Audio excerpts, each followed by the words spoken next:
अस्सलामुअलैकुम स्टूडेंट, उम्मीद है आप सब खैरियत से होंगे। Welcome to my YouTube channel tips and tricks of mathematics. Student, आज हम डिस्कस करेंगे 1.5 एक्सरसाइज को।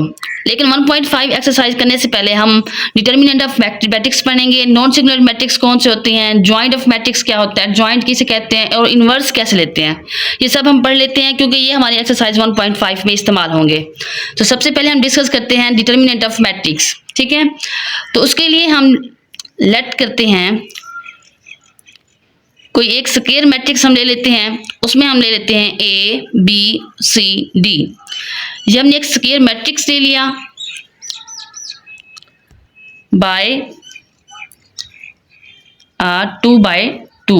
ठीक है, 2/2 हम इसे इसलिए कहेंगे क्योंकि हमें इसमें 2 रो है हमारे पास और 2 ही कॉलम है। ठीक है, इसलिए हमने कहा है 2/2, 2 रो 2 कॉलम ऑफ स्क्वायर मैट्रिक्स। ठीक है, कोई भी आप स्क्वायर मैट्रिक्स लें, देन डिटर्मिनेंट ऑफ ए, क्योंकि इस मैट्रिक्स का नाम ए है तो determinant of A denoted by DETA। DET का मतलब होता है डिटर्मिनेंट ऑफ ए। ठीक है, हम इसे डिफाइन करेंगे।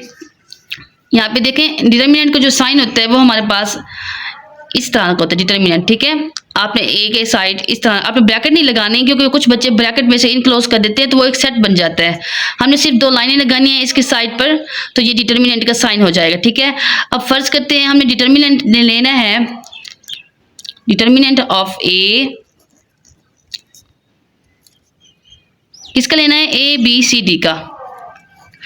तो डिटर्मिनेंट हमने कैसे लेना है स्टूडेंट, आपने क्या करना है, ये जो इंटीरियर इसकी वैल्यूज हैं ए बी सी डी को, उन दोनों को आपस में मल्टीप्लाई कर देना है। इसको ए को डी के साथ और सी को डी के साथ। ठीक है, आपने इस तरह से मल्टीप्लाई करना है। आप तो ए को हम डी के साथ मल्टीप्लाई करेंगे और सी को हमने बी के साथ मल्टीप्लाई करना है। इस तरह से डिटर्मिनेंट कोई भी वैल्यू आपने इसी तरह ही मल्टीप्लाई करना है। ठीक है, अगर हम इसको मल्टीप्लाई करें तो ये हमारे पास डिटर्मिनेंट आ जाएगा, डिटर्मिनेंट ऑफ ए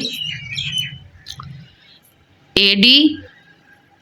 ठीक है, इसको मल्टीप्लाई कर दिया और सी डी को, दरमियान में आपने माइनस का साइन लगाना है सी बी। ठीक है, तो इस तरह से हमने डिटर्मिनेंट ऑफ मैट्रिक्स को निकालना है। आपको कोई भी नंबर दिया जाए, आप उनको आपस में मल्टीप्लाई कर देना, जो इनके अंदर वैल्यूज होती हैं उनको आपस में मल्टीप्लाई कर देना है। अब हम आगे पढ़ेंगे सिंगुलर मैट्रिक्स क्या होता है। सिंगुलर मैट्रिक्स की डिफाइन को हम पढ़ेंगे आज। तो सिंगुलर मैट्रिक्स स्टूडेंट होता है a square matrix of A is called singular if, ठीक है, if determinant of A is equal to 0। यानी अगर हम किसी भी वैल्यू को उसका डिटर्मिनेंट लें, अगर वो हमारे पास 0 के इक्वल आ जाए तो वो हम उसे कहेंगे सिंगुलर मैट्रिक्स। ठीक है, मैं आपको यहाँ पे एग्जाम्पल करवा रही हूँ। फॉर एग्जाम्पल, मैंने एक स्क्वायर मैट्रिक्स लिया, उसको ए का नाम दिया और मैंने नंबर लिए हैं 1 2 0 0। ठीक है, अब जब मैं इसका डिटर्मिनेंट लूँगी, ठीक है, तो डिटर्मिनेंट मैं यहाँ पे डिटर्मिनेंट ले लेती हूँ, डिटर्मिनेंट ऑफ ए। अब मैंने डिटर्मिनेंट में कहा था कि आपने इन दोनों वैल्यूज को आपस में मल्टीप्लाई कर देना और इन दोनों को आपस में मल्टीप्लाई कर देना है। ठीक है, अब इनको मल्टीप्लाई करें डिटर्मिनेंट निकालने के लिए, तो 1 को जब 0 से मल्टीप्लाई करेंगे तो हमारे पास 0 आ जाता है, क्योंकि 0 को जिस चीज़ से भी मल्टीप्लाई किया जाए वो 0 ही रहता है। So 1 multiply 0 minus 0 multiply by 2 is equal to 0। ठीक है, तो यहाँ हमारे पास आंसर 0 आया है, तो इसलिए हम कहेंगे भाई ये सिंगुलर मैट्रिक्स है। ठीक है, तो यहाँ हमने जो भी आप स्क्वायर मैट्रिक्स लेंगे उसका अगर रिजल्ट 0 आएगा डिटर्मिनेंट लेने से तो वो सिंगुलर मैट्रिक्स होगा। अब हमारे पास है नॉन सिंगुलर मैट्रिक्स कौन से होते हैं। तो सिर्फ सिंपल से डिफाइन है स्क्वायर मैट्रिक्स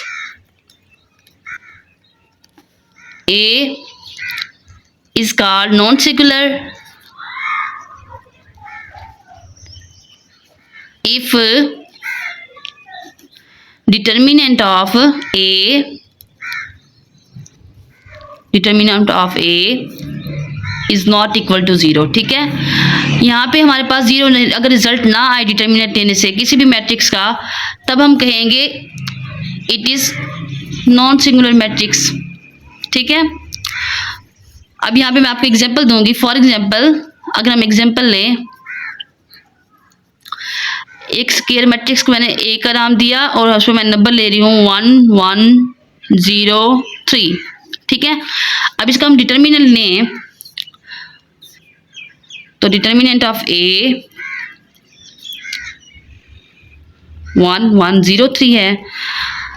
आपस में इन दोनों को मल्टीप्लाई कर दें, इन दोनों को मल्टीप्लाई कर दें, तो 3 1 द 3 minus 0 multiply by 1 is equal to 0।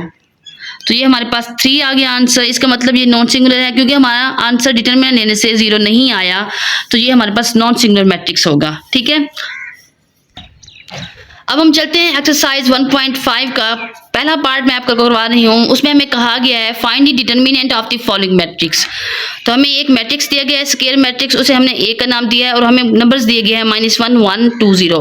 अब इसका डिटर्मिनेंट फाइंड करना है, तो डिटर्मिनेंट हम यहाँ पे डिटर्मिनेंट का साइन लगाएंगे। ठीक है, उसके बाद हमने यहाँ पे इस वैल्यू का डिटर्मिनेंट लेना है -1 1 2 0। तो सिंपल से मेथड था, इसको इस साइड में इससे मल्टीप्लाई करेंगे, इन दोनों को आपस में मल्टीप्लाई कर देंगे। तो -1 को जब मल्टीप्लाई करेंगे 0 के साथ तो ये वैसे ही 0 हो जाएगा। 2 को मल्टीप्लाई करना है 1 के साथ, अब ये 0 हो जाएगा। -2 1 2 इज इक्वल टू -2। तो ये हमारा डिटर्मिनेंट फाइंड हो चुका है, ये हमारा आंसर है। सारे के सारे सिंपल से क्वेश्चन है, 4 क्वेश्चन है एक्सरसाइज 1.5 के पहले पार्ट के। तो ये आपने सिंपल इस तरह ही सबको मल्टीप्लाई कर देना है। अब चलते हैं अगले क्वेश्चन की तरफ। अब हम करेंगे 1.5 की एक्सरसाइज का पार्ट 2। जो पहला पार्ट है उसमें हमें सिर्फ कहा गया डिटर्मिनेंट फाइंड करना, तो हमने सिर्फ और सिर्फ डिटर्मिनेंट फाइंड करना किया था इसलिए। अब दूसरे पार्ट में हमें कहा गया find the following matrix are singular और नॉन सिंगुलर। ठीक है, तो सिंगुलर और नॉन सिंगुलर की मैंने आपको प्रोसेस बताया है कि किस तरह आपने फाइंड आउट करना है। डिटर्मिनेंट ही लेना होता है, तो हम इसका डिटर्मिनेंट लेंगे 3 6 2 4। ठीक है, इन दोनों डिटर्मिनेंट लेने के लिए इनको आपस में मल्टीप्लाई करेंगे, इन दोनों को आपस में मल्टीप्लाई करेंगे। सो 4 मल्टीप्लाई बाय 3 या 3 multiply by 4 -6 multiply by 2। 4 multiply by 3 is equal to 12 -6 multiply by 2 is equal to 12 is equal to 0। इसका मतलब हमारे पास 0 आ चुका है, तो हम कहेंगे it is singular matrix. It is singular matrix, क्योंकि हमारे पास रिजल्ट 0 आ चुका है, तो जो सिंगुलर होता है उसमें हमारे पास रिजल्ट 0 आता है। It is singular matrix. जिसका जवाब 0 में नहीं आएगा वो हमारे पास नॉट सिंगुलर होंगे। तो ये भी सारे सेम ही क्वेश्चन होंगे, तो ये भी हमारा सॉल्व हो चुका है। तो स्टूडेंट आज हमने singular matrix, non singular matrix कौन से होते हैं और डिटर्मिनेंट कैसे फाइंड आउट करता है ये मैंने आपको समझाया है। कल हम पढ़ेंगे इनवर्स ऑफ मैट्रिक्स क्या होता है और जॉइंट ऑफ मैट्रिक्स किसे कहते हैं। तो ये वो बहुत इंपॉर्टेंट क्वेश्चन होंगे, आपने लाजमी हमारी अगली वीडियो को ज़रूर देखना है। उम्मीद करती हूँ कि आज का लेक्चर आपको बहुत अच्छा लगा होगा। अगर आपने हमारे चैनल को सब्सक्राइब नहीं किया तो जल्दी से जाकर सब्सक्राइब करें और बेल आइकन को दबाना हरगिज़ मत भूलिएगा। मिलते हैं अगले लेक्चर में, तब तक के लिए इजाज़त दीजिए। अल्लाह हाफिज़।